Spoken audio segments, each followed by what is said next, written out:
Hello everyone, welcome to the channel. 17 June 2021 के current affairs करेंगे UPSC के point of view से। इन करंट अफेयर्स को आप अच्छे से देखिए, शॉर्ट नोट्स आप बना सकते हैं। अगर आप नेक्स्ट ईयर के लिए प्रिपरेशन कर रहे हैं तो बहुत ही वेल एंड गुड है। एंड अगर आप इसी साल के लिए भी प्रिपरेशन कर रहे हैं, अक्टूबर में आपका एग्ज़ाम है, तो जून, जुलाई, अगस्त, सितंबर के करंट अफेयर्स तो आपके बहुत अच्छे से हो ही जाएंगे। बाकी जो आपका बैकलॉग बचा हुआ है वो आप क्विज से एंड जो मैगजीन्स आती हैं उनसे आप कवर करें। ठीक है, दिसंबर तक की वीडियोस जो है वो चैनल पर अपलोडेड है, जनवरी की भी है, एंड फरवरी, मार्च, अप्रैल, मई, ये 4 महीने की आपको खुद से करनी होगी। चलिए तो स्टार्ट करते हैं। सबसे पहले देखते हैं टेबल ऑफ कंटेंट्स के अंदर हम क्या क्या पढ़ने वाले हैं। जीएस पेपर 1 में हम राम प्रसाद बिस्मिल जी के बारे में देखेंगे। जीएस पेपर 2 में देखेंगे कि सुप्रीम कोर्ट ने इटालियन, हमने 2 साल से मैं आपको पढ़ा रही हूँ कि इटली के जो इटली वालों ने किस तरीके से जो 2 मछुआरे थे उनकी जान ले ली थी एंड फिर केस चला, तो अब वो सुप्रीम कोर्ट ने जो क्रिमिनल केस है वो बंद कर दिया है। तो कैसे बंद किया, कितना मुआवजा मिला, वो सब देखेंगे। फूड एंड एग्रीकल्चर ऑर्गेनाइजेशन की कॉन्फ्रेंस भी देखेंगे। जीएस पेपर 3 में देखेंगे पैसिफे क्या है एंड उसकी इंपॉर्टेंस क्या है। डेजर्टिफिकेशन, 17 जून को डेजर्टिफिकेशन जो है वो उसकी क्या इंपॉर्टेंस रखता है, land degradation and drought. UAPA act देखेंगे 1967, उसके चक्कर में किस तरीके से लोगों को पकड़ लिया जाता है, तो वो भी देखेंगे। प्रीलिम्स में उड़ीसा का राज परवा फेस्टिवल देखेंगे। प्रोजेक्ट O2 देखेंगे। नेशनल ज्योग्राफिक ने रिकॉग्नाइज किया है कि साउदर्न ओशियन जो है वो ग्लोब का 5th ओशियन है। तो इसका मतलब 4 ओशियन पहले से भी हैं। तो कमेंट सेक्शन के अंदर या आप अपने रफ नोटबुक के अंदर वो लिखकर देख सकते हैं। वर्ल्ड गिविंग इंडेक्स 2021 क्या है, तो ये सब देखेंगे। सबसे पहले राम प्रसाद बिस्मिल जी के बारे में देखते हैं। इनका जन्म कब हुआ था? 11 जून 1897, 1897 में उत्तर प्रदेश की शाहजहांपुर डिस्ट्रिक्ट के अंदर। एक रिवॉल्यूशनरी, क्रांतिकारी के रूप में ये जाने जाते हैं, जो कि ब्रिटिश कॉलोनियलिज्म के खिलाफ लड़े। एंड इन्होंने यही कोशिश की कि अपनी जो स्ट्रगल करें बेशक से, लेकिन हमें फ्रीडम मिले। कुछ इंपॉर्टेंट ऑर्गेनाइजेशन, आर्य समाज जो है वो किसने फाइंड किया था?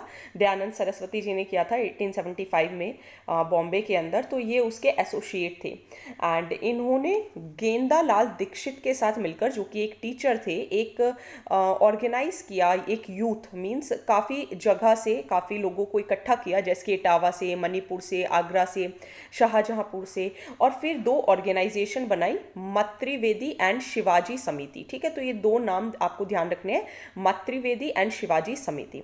एक पैम्फलेट इनका आता था देशवासियों के नाम, एंड एक पोयम इनकी ध्यान रखना, मणिपुर की प्रतिज्ञा। तो ये आपको ध्यान रखने हैं।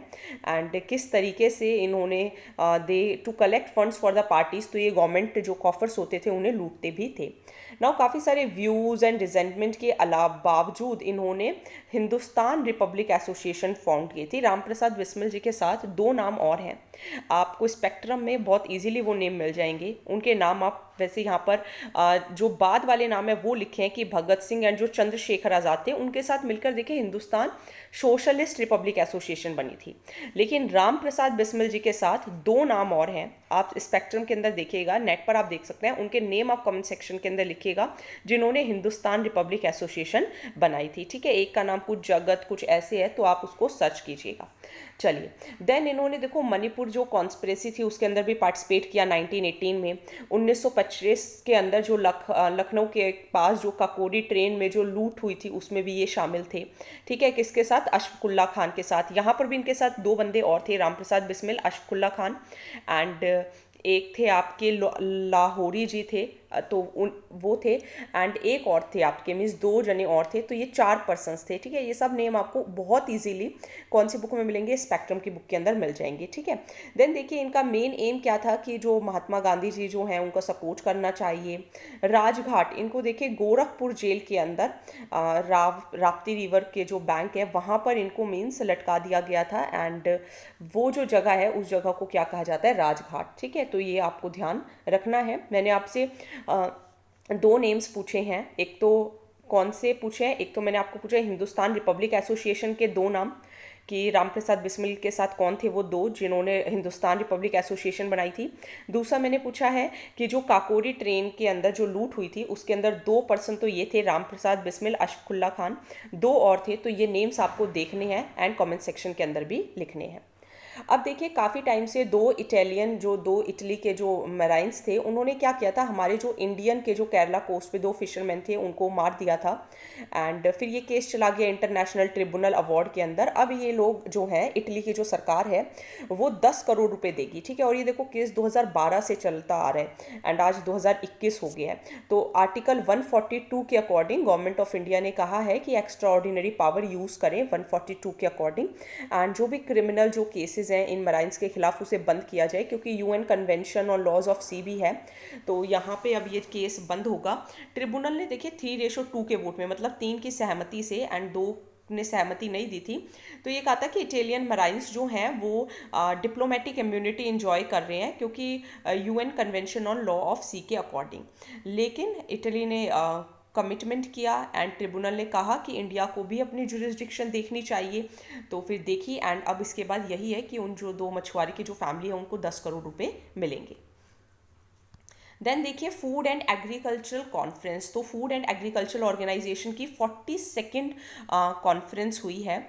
फर्स्ट टाइम वर्चुअल मोड में हुई ड्यू टू कोरोना। हर 2 साल में एक बार होती है एंड कॉन्फ्रेंस जो होती है वो इसकी एफएओ की सुप्रीम गवर्निंग बॉडी होती है। पॉलिसीज़ वगैरह बनाते हैं ये, ठीक है, बजट वगैरह बनाते हैं। 2022 से लेकर 2031 तक जो एफएओ के मेंबर हैं वो भी एक फ्रेमवर्क अडॉप्ट करने जा रहे हैं, दैट इज स्ट्रैटेजिक फ्रेमवर्क। यहाँ पे ये सस्टेनेबल डेवलपमेंट गोल्स को अचीव करने की कोशिश करेंगे, ज़्यादा एफिशिएंटली काम करेंगे, इंक्लूसिव, रेजिलिएंट, सस्टेनेबल तरीके से काम करेंगे। फॉर बेटर्स, ये ध्यान रखिएगा, ये अगर आप जैसे मेंस के अंदर भी लिखते हैं तो बहुत अच्छा इंप्रेशन पड़ेगा। जैसे सस्टेनेबल डेवलपमेंट गोल 1 क्या कहता है कि कोई भी गरीब नहीं होना चाहिए। 2 क्या कहता है कोई भी भूखा ना हो। 10 क्या कहता है कि इनइक्वालिटीज़ को क्या करना है, कम करना है, ठीक है। तो ये पर्टिकुलरली आपको ध्यान रखने हैं, ठीक है। एक सस्टेनेबल डेवलपमेंट गोल 5 और है, वो बताइएगा वो किस इनइक्वालिटी के बारे में बात करता है। एफएओ यूएन की ही स्पेशलाइज्ड एजेंसी है रोम, इटली के अंदर। देखो अभी इटालियन मराइन्स जो हैं and Republic of Italy 10 crore रुपए देने वाली है ना, वहीं पे ही एफएओ है। 1945 में बनी थी। मेन एम यही है कि हर किसी को अच्छा फूड मिले एंड सबको फूड मिले। अब इनकी देखिए कुछ रिपोर्ट्स एंड कुछ प्रोग्राम्स आते हैं, तो वो आपको ध्यान रखने हैं एफएओ के। एक तो आता है इनका global report on food crisis. तो देखो इसको बहुत इजीली याद हो जाएगा, फूड क्राइसिस है तो फूड एंड एग्रीकल्चर ऑर्गेनाइजेशन। एक ये पब्लिश करते हैं हर 2 साल में, the state of the world's forest, तो ये आपको ध्यान रखना है। फिर FAO and World Health Organization एक और रिपोर्ट लेके आते हैं, कमीशन इन्होंने बनाया हुआ है, द कोडेक्स एलिमेंटेरियस कमीशन। 1996 में वर्ल्ड फूड समिट भी इन्होंने ऑर्गेनाइज की। 1997 में एक टेली फूड करके भी लॉन्च किया। तो देखो इसके अंदर टेली फूड है, इसके अंदर फूड है। एक तो ये ध्यान रखना कि Codex Alimentarius Commission World Health Organization के साथ मिलकर क्रिएट किया गया है। एक ये ध्यान रखना state of the world's forest FAO publish करता है। देन देखिए और भी इनकी रिपोर्ट्स हैं। एक इनका प्रोग्राम चलता है गुडविल एम्बेसडर्स प्रोग्राम 1999 से, कि 1 बिलियन लोगों को जो भी हंगर माल न्यूट्रिशन से सफ़र कर रहे हैं उनको अटेंशन देना है। 2004 में राइट टू फूड गाइडलाइंस भी आई थी, ठीक है। देन एफएओ ने 1952 में एक इंटरनेशनल प्लांट प्रोटेक्शन कन्वेंशन आईपीपीसी भी ऑर्गेनाइज किया। एफएओ जो है वो international treaty on plant genetic resources for food and agriculture, that is plant treaty, seed treaty, या जिसको ITPGRFA भी कहते हैं, उसके भी ये डिपॉजिटरी हैं।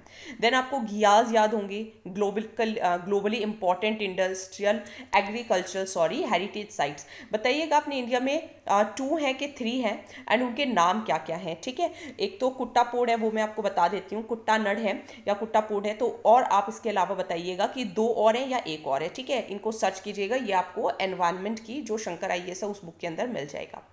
देन देखिए पैसिफी क्या होता है। पैसिफी है पोलर एरियाज, ये अपना इंडिया है, यहाँ पर पोल होते हैं, इंडिया नहीं सॉरी वर्ल्ड है। तो यहाँ पे नॉर्थ पोल है, यहाँ पे साउथ पोल है। तो यहाँ पे क्या हो रहा है, जस्ट अ मिनट, पहले मैं इसको रब कर दूँ।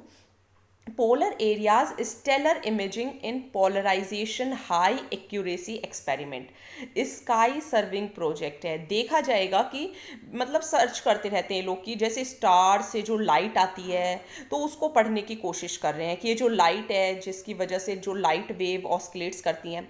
एक्चुअली क्या होता है, इसके अंदर एक डायग्राम भी था। डायग्राम ये था, जैसे मान लीजिए आपने यहाँ से लाइट पास कराई एंड उसके बाद अगर वो पोलराइजेशन हो जाएगा तो उस जो लाइट होगी वो फिर आगे नहीं जा पाएगी।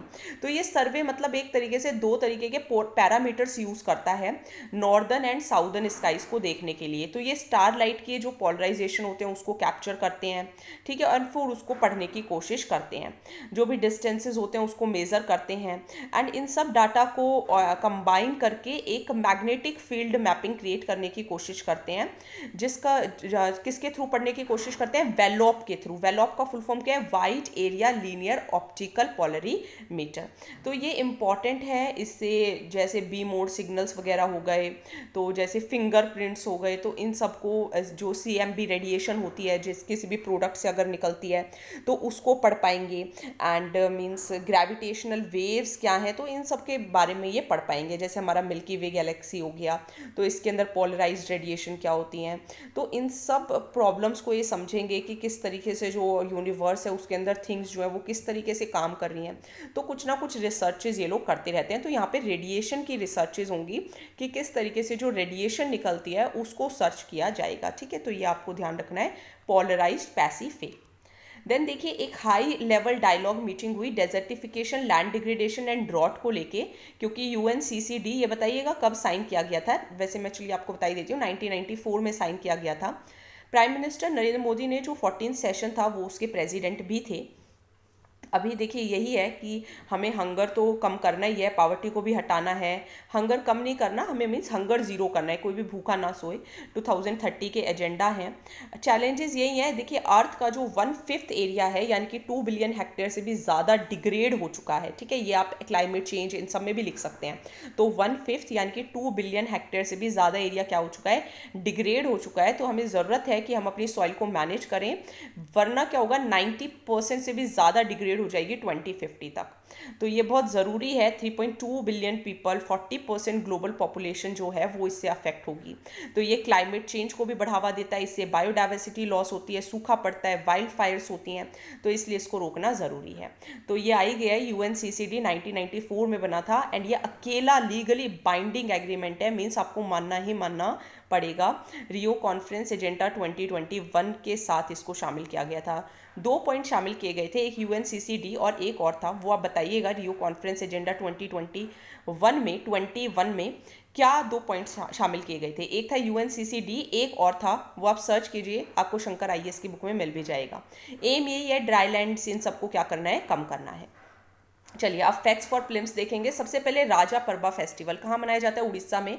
बेसिकली जो धरती माँ होती है उसको पूछते हैं, विमेनहुड को पूछते हैं। पहला दिन जो होता है उसको कहते हैं पहीली राजा, दूसरे दिन को कहते हैं मिथुन संक्रांति, तीसरे दिन को कहते हैं भूदहा या फिर बसी राजा, जो फोर्थ और जो फाइनल डे होता है उसको कहते हैं वसुमती स्नान। तो ये इसीलिए है कि समर सीजन अब खत्म हो गया है, मानसून अब आ गया है, तो अब सब अच्छा होगा। तो ये राज परबा फेस्टिवल। देन देखिए प्रोजेक्ट O2 फॉर इंडिया, जिसको कहा गया है office of principal scientific adviser. तो यहाँ पर क्या है, मिलकर काम किया जाएगा ताकि ये जो मेडिकल ऑक्सीजन जो ज़रूरत पड़ी थी कोविड पैंडमिक की वजह से, दिल्ली में भी किस तरीके से एक तरीके से प्रॉब्लम आई, एंड किस तरीके से जो सिलेंडर्स हैं वो 1-1 लाख रुपए में बिके, जो ऑक्सीजन फ्री में मिल जाती है, तो उसके लिए प्रोजेक्ट O2 चलाया गया है। देन देखिए नेशनल जोग्राफिक ने साउदर्न ओशियन जो है उसको 5th ओशियन जो है वो रिकॉग्नाइज किया है, क्योंकि यहाँ पे 3 ओशियंस जो है वो टच होते हैं 60 डिग्री से साउथ के लैटिट्यूड से। तो इसके बारे में अभी और आएंगी न्यूज़ 1-2 दिन में, तो उसको हम और डिटेल से कवर करेंगे। इंटरनेशनल हाइड्रोग्राफिक ऑर्गेनाइजेशन ने भी इसे ऑर्गेनाइज कर लिया है। देन देखिए वर्ल्ड गिविंग इंडेक्स, तो इसे पब्लिश कौन करता है, चैरिटीज एड फाउंडेशन, ठीक है। गिविंग देना तो एड करना, हेल्प करना, तो इस तरीके से ध्यान रखिएगा। सबसे पहला एडिशन 2010 में आया था। क्या क्या करते हैं, स्ट्रेंजर को मदद करना, पैसे देना चैरिटी के लिए, किसी भी ऑर्गेनाइजेशन के लिए वॉलंटियर करना, ठीक है। अब इसकी फाइंडिंग्स क्या है, जो सबसे अच्छी कंट्री है, जो दिल से सबसे अच्छी है, वो है इंडोनेशिया, मतलब बहुत चैरिटी करती है। ऑस्ट्रेलिया और न्यूजीलैंड भी टॉप 10 कंट्रीज़ में है। इंडिया जो है वो 14th मोस्ट चैरिटेबल कंट्री है। सो आज के करंट अफेयर्स डन हो गए हैं। आई थिंक हार्डली 15 या 17 मिनट्स के अंदर मैं आपको इनसाइट्स जो ओरिजिनल वेबसाइट है वहाँ से करंट अफेयर्स जो है आपको सॉल्व करा रही हूँ, एंड इसके बाद आप वहाँ पर जाइए, क्विज सॉल्व कीजिए, मेंस के क्वेश्चंस प्रैक्टिस कीजिए। आपको कुछ और पढ़ने की ज़रूरत ही नहीं है, but important thing is trust. If you will trust अगर आप डेली फॉलो करेंगे, नोट्स बनाएंगे, अपने शॉर्ट नोट्स रिवीजन करेंगे, तो आपके करंट अफेयर्स कहीं नहीं जाएंगे एंड आपका टाइम बहुत ज़्यादा सेव हो जाएगा। बट स्टिल मेहनत तो करनी ही पड़ेगी, ठीक है। So thank you so much. Video को लाइक करें, शेयर करें, कोई डाउट हो तो कमेंट सेक्शन के अंदर ज़रूर लिखिएगा। Thank you.